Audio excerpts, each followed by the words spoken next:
Alright, this video today is going to be about downwards breaststroke kick to improve your breaststroke swimming technique. When I used to swim breaststroke, I was told that narrow kicks was the way to go.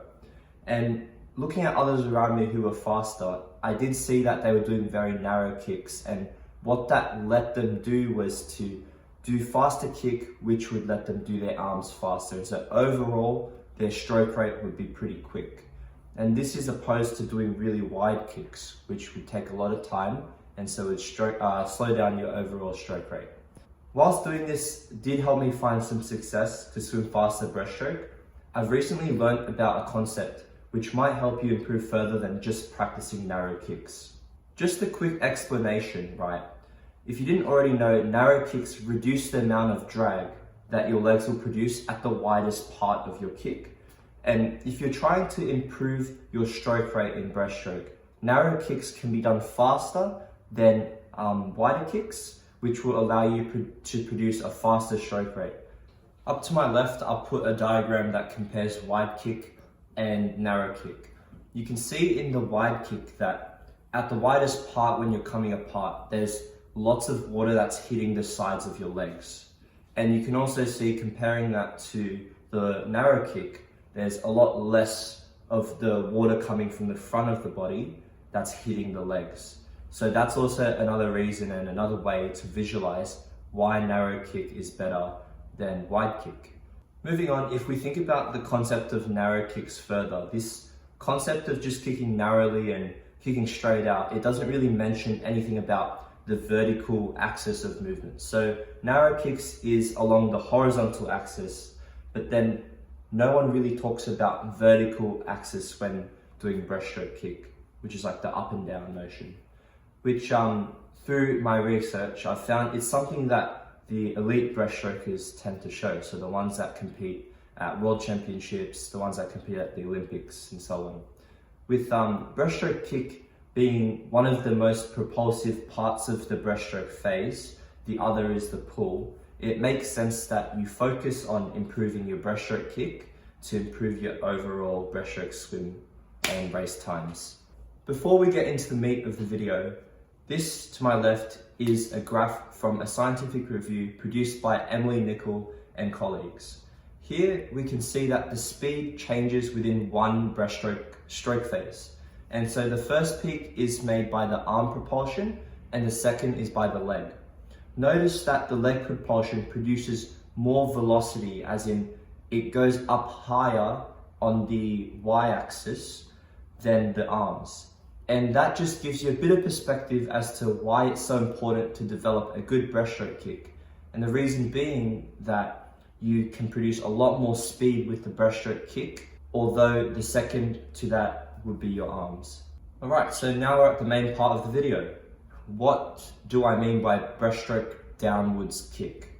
So starting up, downward kick is where instead of kicking straight out, as in narrow kicks, just kicking straight out, the swimmer's feet are traveling directly down after their legs have extended at the knee.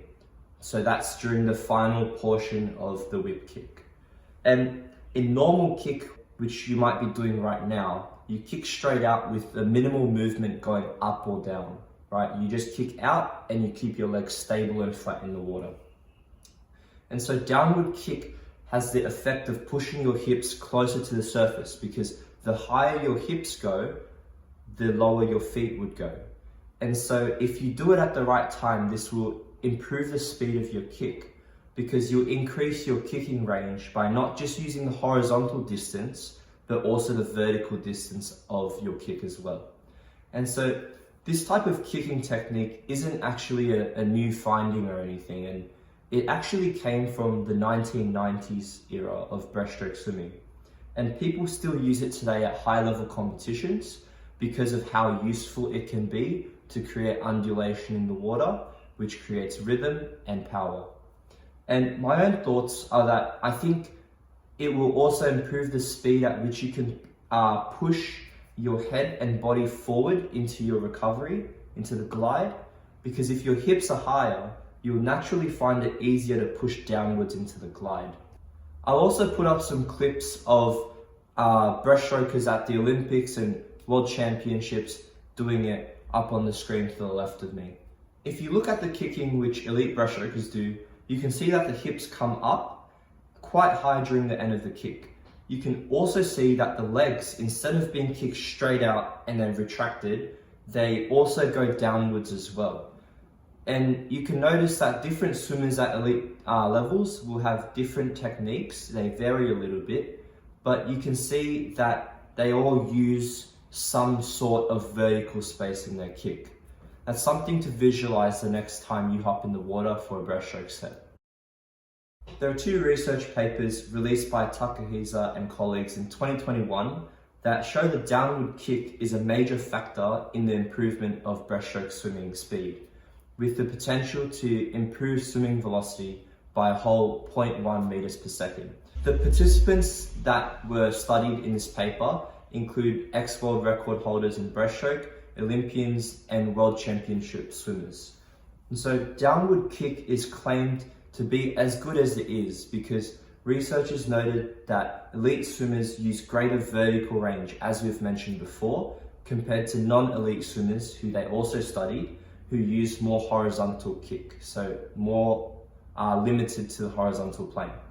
So again, this goes back to that wave motion and undulation, which you can also see in another stroke, butterfly, where you go up and down in a wave-like motion.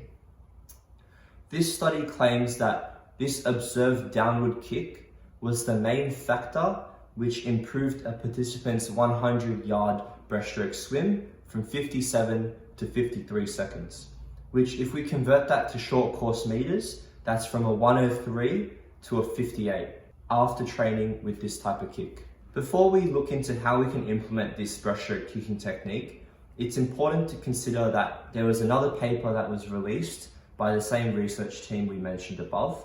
They said that whilst the downward breaststroke kick is effective at producing faster breaststroke swims, one thing is to consider is that it produces a lot more lactate in the blood by a factor of about almost 2 times the amount of what you would see in flat breaststroke kicking. And so this means that it could be harder to maintain the technique over distances more than 100 meters, but even though it's harder to maintain, it doesn't make it any less effective. And that's just kind of like me saying, right, 100-meter fly is easier than a 200 fly, right? And so it doesn't really matter because that's just the distance of the race itself. You can train for the specific distances. And so in that same way, you can just train to deal with that higher lactate production as you do this different breaststroke kicking technique. So how can we implement this breaststroke technique and how can we practice it to become better at this? And so one drill that you could do is 1 fly phase, 1 breaststroke phase. So do a fly arm and kick and do a breaststroke arm and kick. And what you would want to focus on is the undulation in the water. So just like in butterfly, you'll be going up and down to breathe and get back in the glide. In the breaststroke, you'd also want to focus on that, except with the breaststroke kick, you'd want to kind of do a half push down.